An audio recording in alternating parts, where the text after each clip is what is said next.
우리 3월달 필독서의 그 저자 이 정진호 교수님은 한동대 교수님이신데요. 원래 그분이 지금 이 통일 부분을 두고서 그 학교에서 가르치고 계신데, 실질적으로는 서울대에서는 이 재료공학을 전공했고 MIT대 미국에서는 또 마찬가지로 박사를 받았던 분이십니다.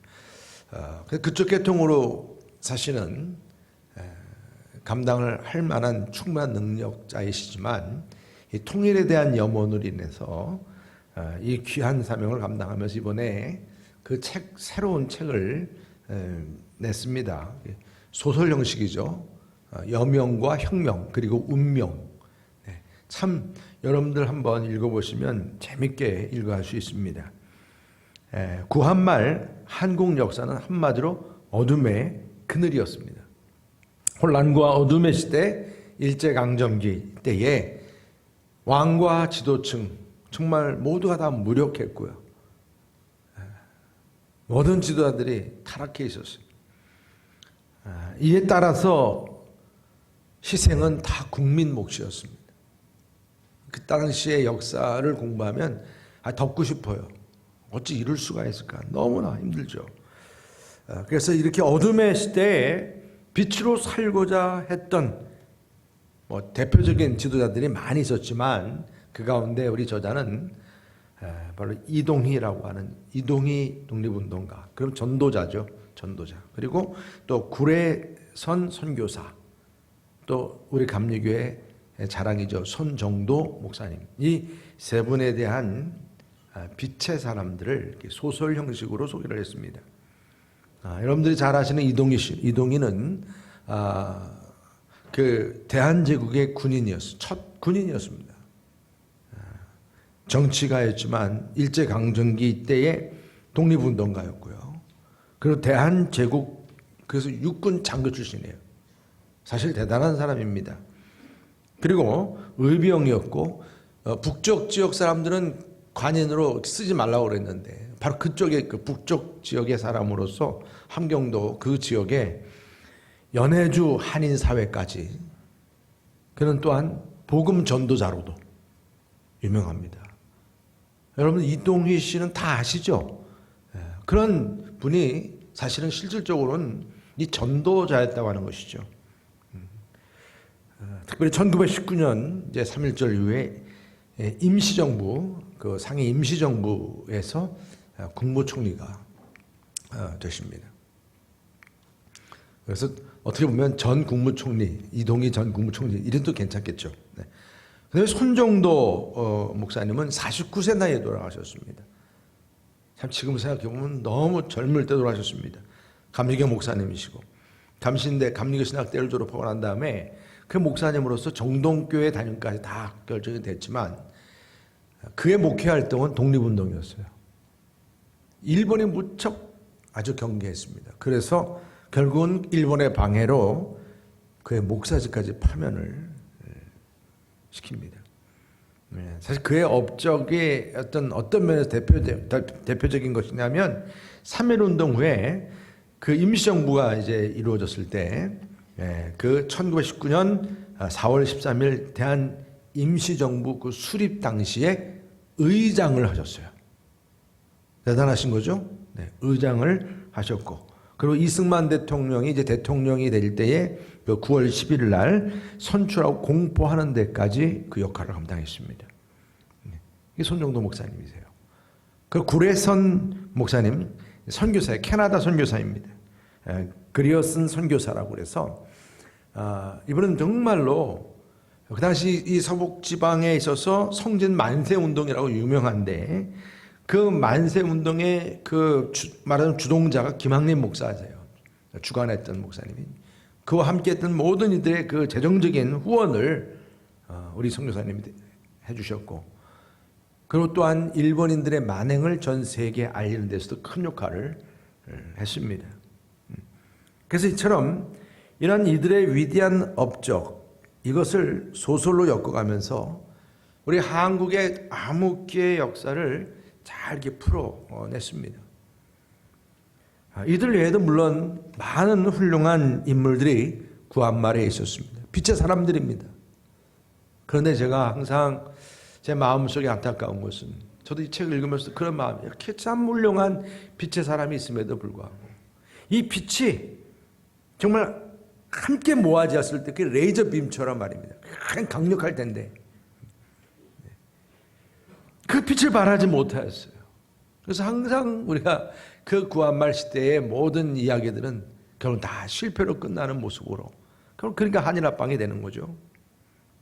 여기서 왜 이렇게 끊임없이 실패하고 넘어지고 빛을 발하지 못할 수밖에 없었을까? 여기에는 참 왕이 문제였구나 생각하게 됐어요. 왕. 근데 사실 여러분 그 당시에 왕이 고종 황제였어. 황제. 이름도 황제라고 적었어요. 오히려 이제 더 강한 모습 보이려고. 그렇지만 강하긴요. 열강에 의해서 조정이 되고 자기가 혼자 아무리 잘하려고 해도 이미 일본의 손에 의해서 그렇죠? 민비도 시해가 되고 왕후가 시해됐으니 뭐 다 간 거죠. 거기다가 이 왕까지도 이제 무능한 왕이 되다 보니까 모든 게 다 무너져 버렸습니다. 정말 여러분 우리의 삶 속에서도 여러분들의 뭐 직장에서도 물론 그렇겠지만 나라도 그렇습니다. 교회도 그렇습니다. 정말 리더가 중요합니다. 위에서 기도 많이 하시기를 축복합니다. 정말 여러분 이 왕이 왕다워야 됩니다. 여러분 우리가 예수님 하면 예수님 생각할 때 항상 우리들의 마음속에는 그분 나의 삶의 주인이야 라고 주님이셔. 그렇지만 왕이 되신다라고 이 부분을 분명히 여러분들이 마음속에 가지고 계셔야 됩니다. 왕중왕이라 왕중왕. 그분 우리를 통치하시는 왕이시고 이 세상의 왕은 그렇게 무력하고 그냥 사람들에 의해서 조종도 당할 수 있고 그렇지만 우리 주님은 전혀 흔들림이 없는 변함이 없는 왕중왕이시다. 오늘 우리는 그 왕께서 참빛으로 오셨고 이 땅의 모든 인류들의 구원을 위해서 정치, 문화, 종교 모든 삶에 있어서 삶의 문제를 해결하시고자 영혼을 구원하시고자 왕중왕으로 오셨어요. 오늘 빛 대신 주님께서 보이신 그 왕의 손길, 그 왕의 첫 사역, 저는 여러분 그 왕의 그 첫 사역으로서 귀한 그 일을 우리에게 보여주셨다는 것입니다. 여러분 오늘 우리가 읽은 말씀에서 보면요, 그 왕의 손길, 왕의 사역을 한 번에 딱 알게 해주시는 말씀이에요. 뭐 이렇게 속에 감춰두지 않았어요. 우리가 말씀을 읽다 보면 어떤 말씀들은 이렇게 속에 감춰진 것을 끄집어내야 하지만 그냥 바로 직설화법이에요. 그냥 읽으면서 그냥 예수님께서 가르치셨다. 예수님께서 복음을 전파하셨다. 예수님께서 병을 어떻게 했어요? 왜 여러분들이 다 답도 아시잖아요. 고치셨다. 그냥 바로 이거예요. 오늘 우리에게 주어지는 주님의 왕의 손길이세요.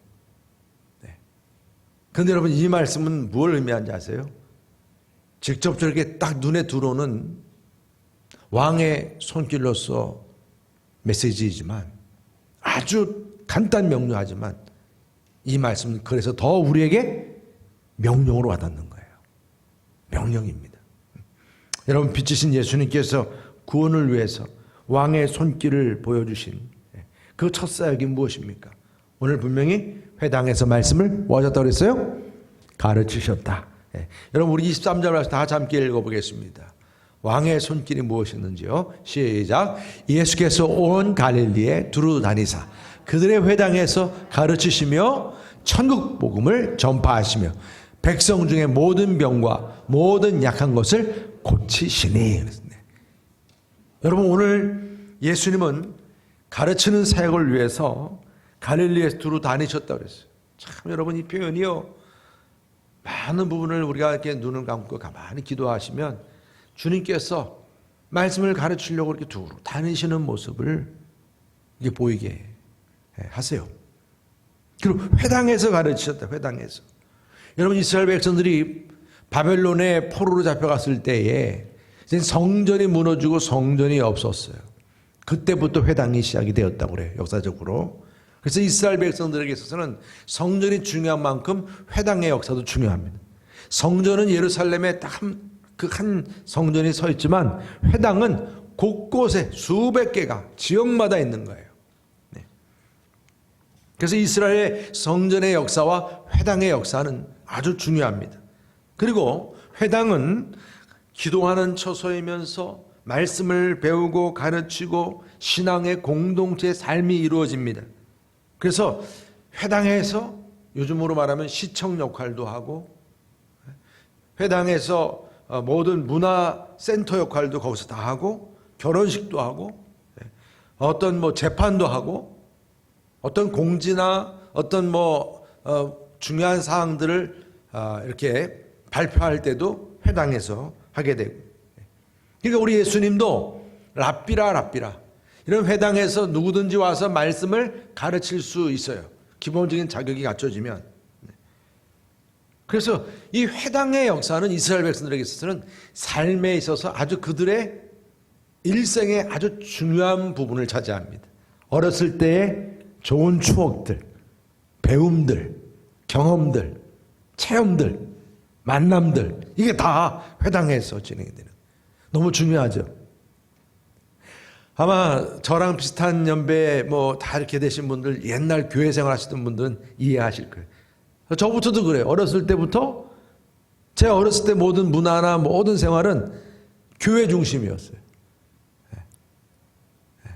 여러분들 이렇게 늦게 이제 신앙생활을 시작하신 분들은 어렸을 때 그런 체험은 없잖아요. 그냥 우상숭배했던 그 옛날 경험이잖아요. 그런데 저는 어렸을 때부터 교회에서 같이 만나고 예배드리고 거기서 배우고 경험하고, 그게 그냥 좋은 추억이에요. 그러다 보니까 이렇게 목사까지 된지 모르겠습니다만은, 정말 여러분, 우리 교회가 지금은 근데 예배만 딱 드리면 끝나는 거예요.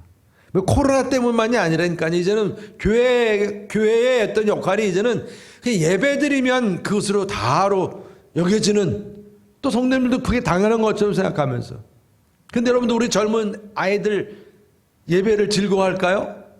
애들은요, 교회 와서 예배 드리면 고개 푹 숙이고 있단 말입니다. 그러면 결국은 그 아이들은 뭐예요? 교회에 그러면 억지로 갔던 예배 드리러 갔던 교회, 그 지긋지긋한 예배 이런 개념밖에 안 남는 거잖아요. 너무 마음이 아파요. 여러분, 교회 공동체는 예배당만이 아니라는 거예요. 그래서 이 회당처럼 정말 많은 사람들에게 있어서 삶의 경험과 삶을 함께 나눌 수 있는 그러한 공동체가 이루어지는 교회가 될 수 있기를 주님의 이름으로 축복합니다. 교회 안에서 말씀 가르치고 배우는 것만 아니라 여러 가지 모임과 만남과 경험들이 이루어지는 처소가 돼야 돼. 그게 교회의 본질이에요. 이곳에서 많은 사람들이 꿈을 같이 나누고, 자기 앞으로 미래에 대한 모든 계획들도 같이 나누고, 그러면서 또 어떤 문제가 있으면 문제를 또 같이 해결해 나가고, 심지어는 오늘 예수님께서 병 고침까지도 보였듯이 이렇게 여러 가지 질병의 문제나 그런 문제들도 같이 서로 노력을 내서 치유하는 그런 노력도 같이 나누고, 얼마나 참 귀합니까? 예수 그리스도를 만나고, 그 예수 그리스도를 만남으로 인해서 그 교회는 단순히 예배만 딱 드리는 장소가 아니라 우리의 삶의 문화의 공간이 이루어지는 처소. 저는 비전센터가 바로 그러한 처소로서 또 세워지기를 주님의 이름으로 축복합니다. 우리 교회가 그러한 교회가 되기를 주님의 이름으로 축복합니다. 이러한 우리의 삶의 은혜가 있는 가운데서 고백이 나타나고, 기쁨이 표현되고, 감사가 표현되고, 그러면서 그것이 찬양인 거예요. 여러분, 우리가 그냥 찬양 가사를 부르는 찬양이 아니고요, 우리의 삶의 모임 속에서 같이 경험되고 같이 나누게 된 신앙의 간증, 고백과 은혜가 찬양으로 표현이 되고 하나님께 영광 돌릴 수 있는 예배와 우리의 모임, 이것이 우리의 참 교회가 되어야 되는 줄 믿습니다. 삶의 터전이죠. 은혜의 자리죠. 그래서 예수님께서 두루 다니며 회당에서 가르치신 사역이, 저는 우리 여러분 교회 안에서도 이러한 가르침과 이러한 모든 은혜 가운데 함께 나누는 공동체의 삶이 우리 여러분 교회에 이루어지기를 주님의 이름으로 축원합니다. 그리고 또한 복음을 전파하셨다라고 말씀하세요. 예수님께서는 천국을 위해서 제자들을 가르친 것만 아니라 복음을 선포하셨어요. 여러분, 가르친다라고 하는 디다케는요, 이렇게 설명하고 논리를 가지고 이렇게 풀어가는 그런 방법이에요. 그래서 우리는 이 가르치는 시간은 칠판도 갖다 놓고 또 이렇게 뭐 자료들도 갖다 놓고 그러면서 같이 공부를 해 나가는 거예요. 그러나 이 선포는 설교 시간도 선포죠. 선포와 가르침이 같이 겸하여 있지만 선포가 강합니다. 당신은 죄인입니다. 이 죄는 오로지 예수님만 해결할 수 있습니다.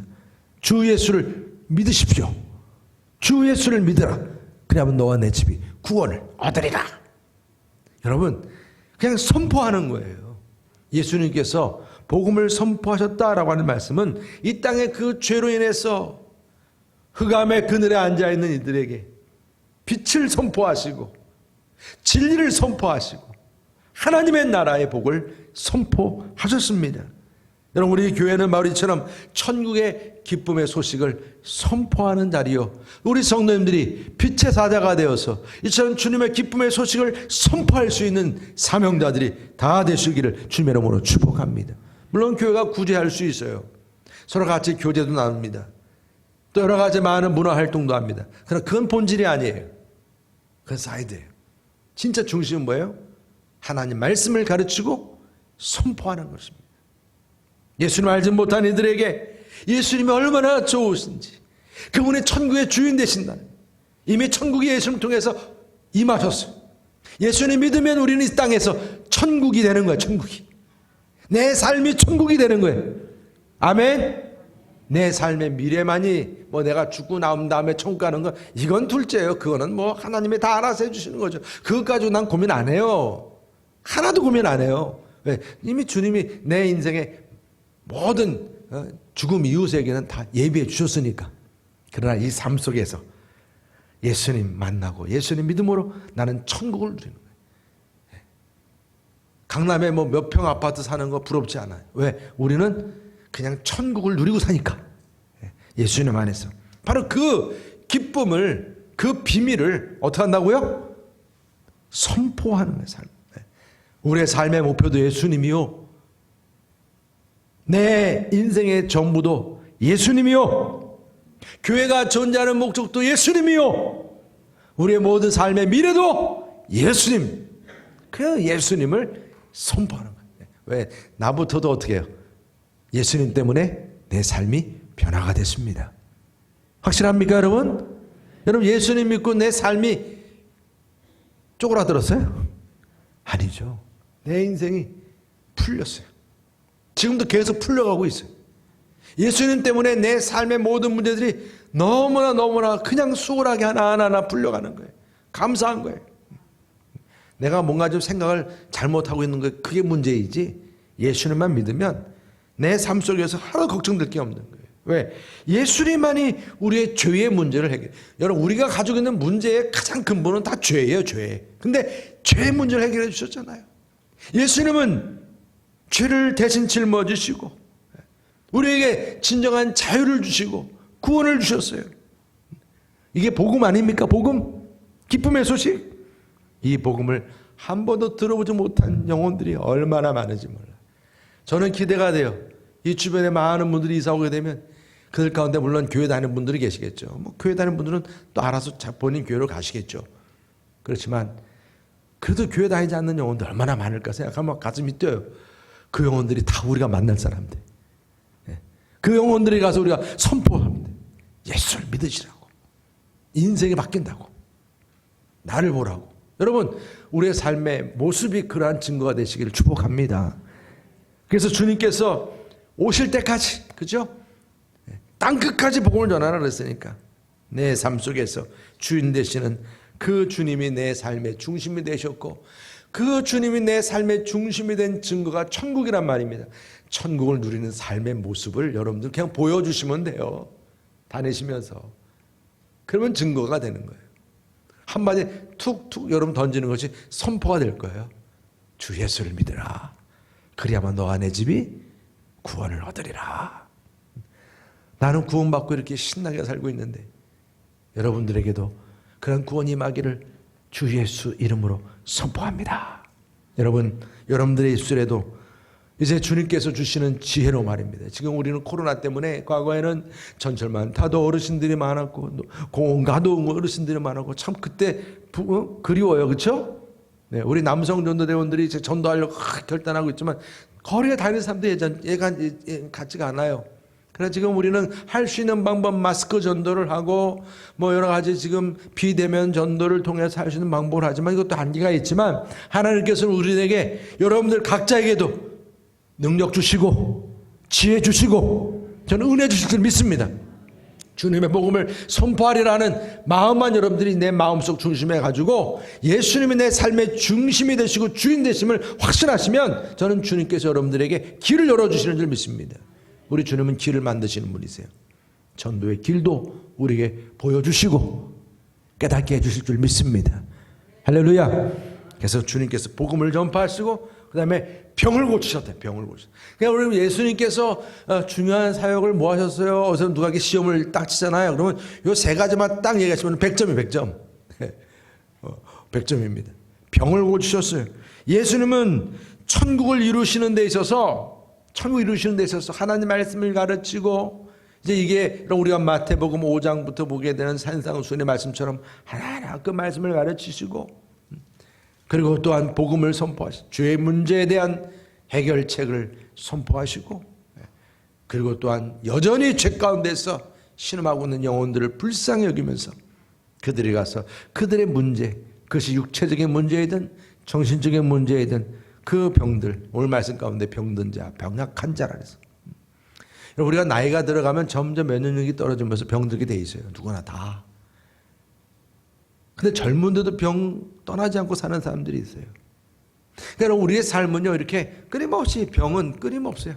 요즘에 이 지역이 변화가 되니까 새로 개업하는 게 다 병원, 약국 막 그런 게 생기더라고. 전에 없던 그런 부분들이 많이 생기더라고.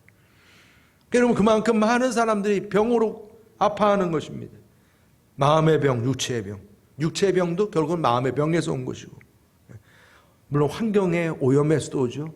예기치 못한 사고가 주어질 수 있죠. 코로나처럼요. 여러분, 하나님께서 주신 이 육체를 제대로 관리하지 못하는 죄성도 물론 우리 안에 있습니다. 그런데 여러분, 악한 마귀가 상상하지 못한 방법으로 갑자기 공격할 수도 있죠. 그러니까 우리의 육신과 내 정신과 우리의 삶은 예기치 못한 상황 속에서 결국은 마귀가 목적하는 바가 뭐예요? 결국은 내 육체의 병과 문제로 하나님께 영광 돌리지 못하는 삶을 살게 하는 것이 그들의 목적이에요. 여러분, 우리는 담대하게 선포하셔야 돼요. 예수의 명하는 모든 병마에 떠나갈지어다. 이 병마는요, 우리의 병은 언젠가 우리는 병들어 다 넘어지게 돼 있죠.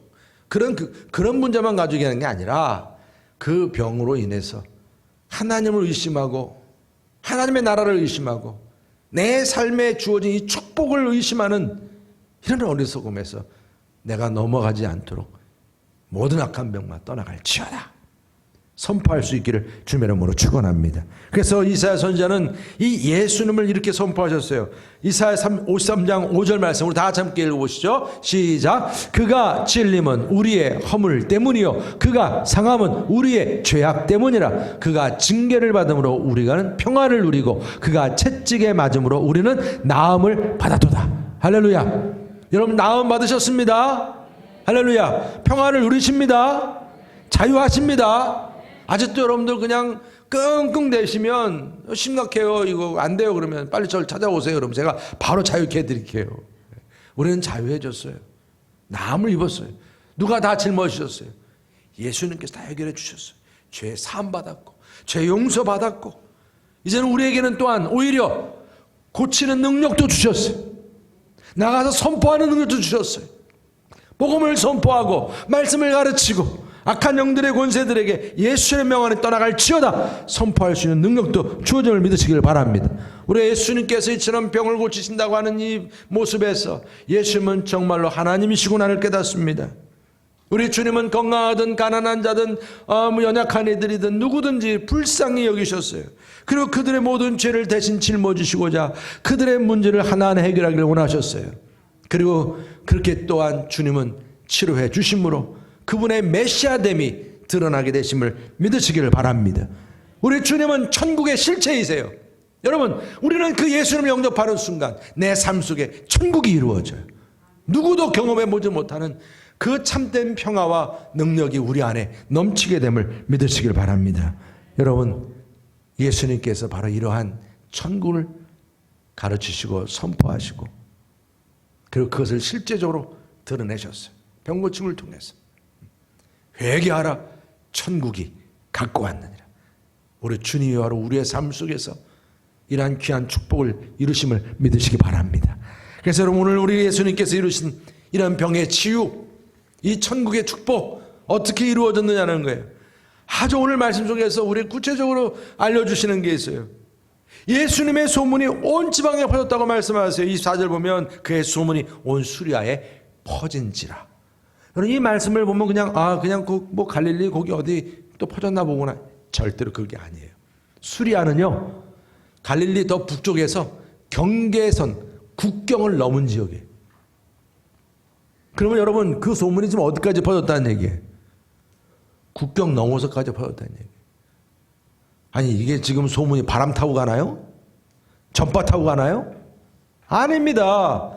예수님 만나서 가르침 받고 예수님 만나서 천국의 복음의 선포를 듣고 그 복음과 천국에 대한 확신을 갖게 된 예수님의 그 치유받은, 심지어는 병까지 치유받은 예수님의 제자들, 예수님의 사람들이 끊임없이 흩어져서 그것이 국경까지 넘어가서 예수님을 증거하고 선포하고 예수님의 말씀을 선포하고 가르치고 이 역사가 일어나게 됨을 믿으시기 바랍니다.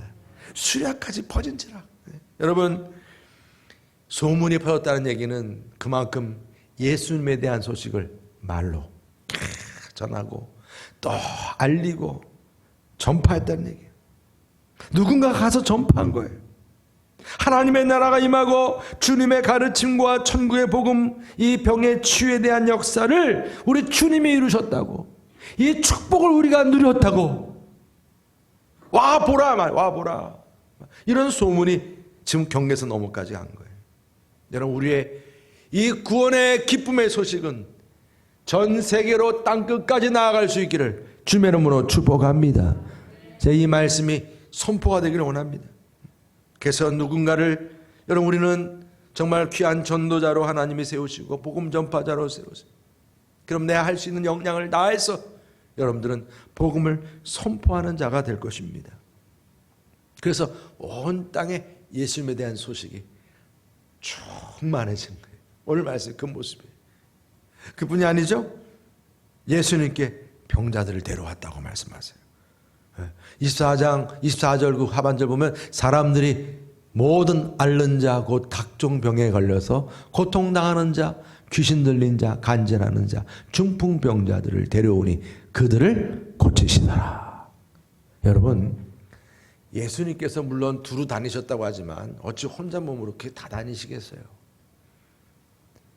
이렇게 하나님의 놀라운 능력자이시고 구원자가 계시면 그분께로 데려오는 거예요. 이게 놀라운 축복이고 하나님의 치유와 구원의 역사를 이루게 하는 비결임을 믿으시길 바랍니다.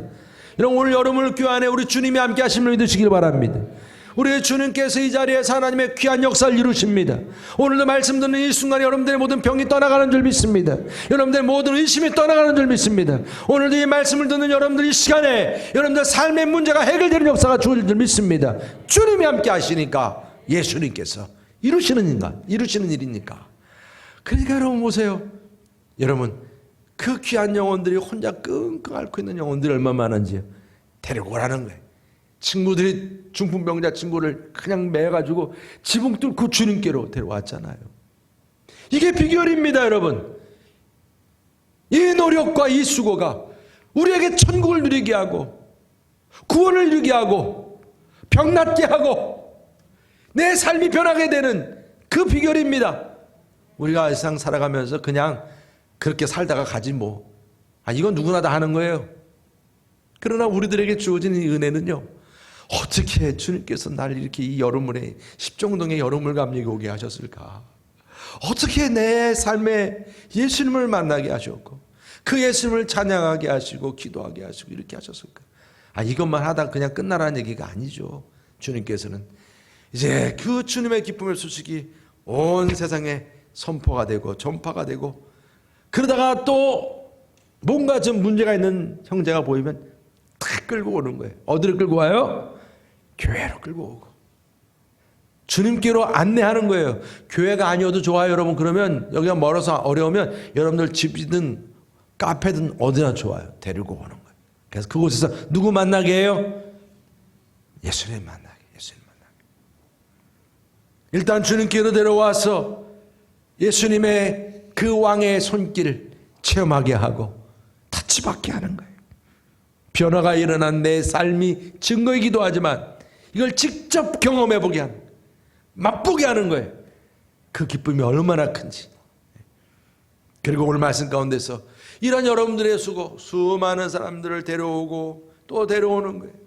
이 가운데서 수많은 무리가 예수님을 따라왔다. 할렐루야.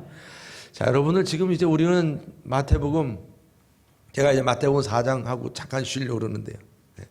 마태복음 제가 쉰다고 어디 간다는 얘기는 아닙니다. 우리가 누가복음 말씀 이제 내일부터 들어가게 되니까요. 이 마태복음 말씀이 1장부터 4장까지인데, 그죠? 4장까지인데 벌써 수많은 사람들이 따랐다라고 말씀하고 있어요. 놀라운 역사죠. 부흥입니다. 우리 25절 다 같이 함께 읽어보겠습니다. 25절 말씀 시작. 갈릴리와 데가볼리와 예루살렘과 유대와 유단강 건너편에서 수많은 무리가 따르니라. 할렐루야. 여러분 지금 이 마태복음 4장 25절 말씀 볼 때 머릿속에서 뭐가 떠오르세요? 순간적으로 너희는 예루살렘과 온 유대와 사마리아 땅끝과 사마리아와 땅끝까지 이르러 그 말씀이에요. 여기 갈릴리 데가볼리 하면 데가라고 하는 것이 10이라는 뜻입니다. 10이라는 뜻이에요. 그 데가볼리가 이게 뭐냐면 10개의 도성. 이게 퍼져나갔죠? 그 10개의 도성에서 예루살렘, 그 다음에 유대 전체, 그 다음에 뭐예요? 유단강 건너편이면 이것도 국경을 넘어간 저 이방 땅까지. 지금 이 말씀 한 구절이요. 벌써 이미 전 세계로 향하는 복음의 역사를 우리가 보게 하는 것입니다. 수많은 무리가 지금 예수님을 따랐다는 말씀 속에서 이렇게 한 영혼에게 말씀을 가르치고 복음을 전파하시고 치유하는 역사가, 이것이 그냥 그 지역에서만이 아니라 이제는 땅 끝까지, 저 수리아, 저 또 유단강 쪽 동서남북 다 멀리까지 말입니다. 주님의 복음이 전파가 되고 예수님에 대한 기쁨의 소식이 전파가 되었어. 이것은 그냥 이루어진 게 아니라 예수님 만난 영혼들, 예수님 만나서 변화된 사람들이, 주님의 제자들이 가서 곳곳마다 예수님을 전하고 선포하고 알려주고 이처럼 귀한 사명을 감당했어요. 그래서 많은 무리들이 목자 없는 양처럼 막 방황하고 있는, 누굴 따라할지 모르는 상황, 마치 우리 구한말의 그 시대처럼 말입니다. 어둠의 그늘에 다 빠져 있는 이들에게 빛 대신 주님을 소개하는 사명을 보여준 거죠. 마태복음 9장 30절 보게 되면 예수님께서 말씀하시죠. 무리를 보시고 불쌍히 여기시니 이런 그들이 목자 없는 양과 같이 고생하며 기진함이라. 이게 우리들의 현실이에요. 예수님은 아직 천국에 대한 소망을 누리지 못한 영혼들에 대해서 불쌍히 여기시면서, 길거리마다 다니시면서 병들고 방황하는 영혼들을 불쌍히 여기면서 복음을 전하고 가르치고 그것도 치유하셨습니다. 불쌍히 여기시는 그 주님의 손길, 바로 왕의 손길입니다.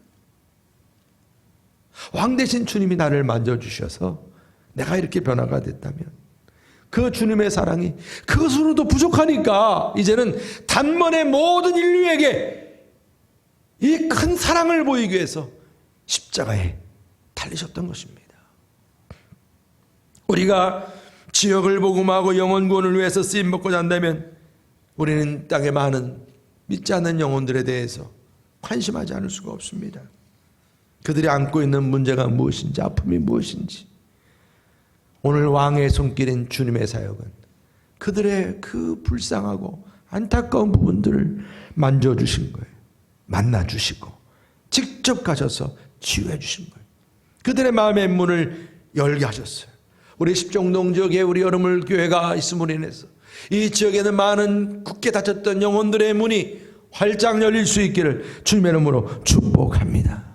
여러분들의 남편, 아내, 사랑하는 자녀들, 그들의 긴급한 문제이든 어떤 상황의 문제든 모든 병적인 문제까지도 예수의 이름으로 다 떠나가고 해결되기를 주님의 이름으로 축복합니다. 이 시간에 억압된 모든 심령들, 귀신에 묶여있는 심령들, 그래서 또한 이해할 수 없는 병에 시달리고 있다면 오늘 이 시간 그 모든 것들이 예수의 이름으로 다 떠나가시기를 축복합니다. 왜? 이 시간 여러분 주님의 말씀은 능력이잖아요. 예수님의 말씀을 통해서 말씀을 듣는 저와 여러분들 모두에게 이러한 능력이 함께 하시기를 주님의 이름으로 축원합니다. 우리가 함께하는 예배 시간이야말로 천국이 많은 시간, 주님이 함께하는 시간이에요. 그런 만큼 오늘 이 시간 주님께서 우리에게 역사하심을 여러분들이 항상 기대하면서 말입니다. 수많은 사람들이 주님께로 왔다. 여러분 이게 여러분 우리가 복음으로 하나 된 그런 역사예요. 역사. 근데 이런 유혹에 빠지면 안 돼요. 수많은 사람들이 따라오는데 막 따라가다 보니까 내가 지금 누굴 따라가는지 모르게 돼버리면 안 돼. 저 사람 뒷공문만 따라가면 안 돼. 저 사람이 좋은 옷을 입었으니까 따라가고 좋은 가방 들었으니까 따라가고 좋은 차 가지고 있으니까 따라가고 내가 지금 따라가는 이유가 뭔지 몰라 나중에는. 여러분 우리가 따라가는 분명한 타겟 목표는 뭐예요? 우리 주 예수 그리스도, 우리의 왕중왕 되신 분이세요. 여러분 지금 코로나가 걸리고 나서 지금 우리는요 하나님께서 우리를 흔드시는 거예요. 우리가 어디에 있든지 간에 과연 우리가 그냥 껍데기 신앙이었는지, 교회 건물만 보고 교회 다녔는지, 사람만 보고 내가 교회를 다녔는지, 누구를 따랐는지 이 코로나를 통해서 한번 하나님이 다 채우고 흔들고 계시는 거예요. 여러분들의 마음이 진짜 주님께로 향했는지를 말입니다. 여러분 우리가 지금 온라인으로도 같이 함께 다 예배드리죠. 어느 곳에 있든지 간에 여러분들의 마음속에 심령 속에 오로지 예수님, 내가 진정으로 따라가야 할 표대는 예수님 한 분뿐이야. 이런 고백이 항상 여러분들에게 확실하게 설 수 있기를 주님의 이름으로 축복합니다.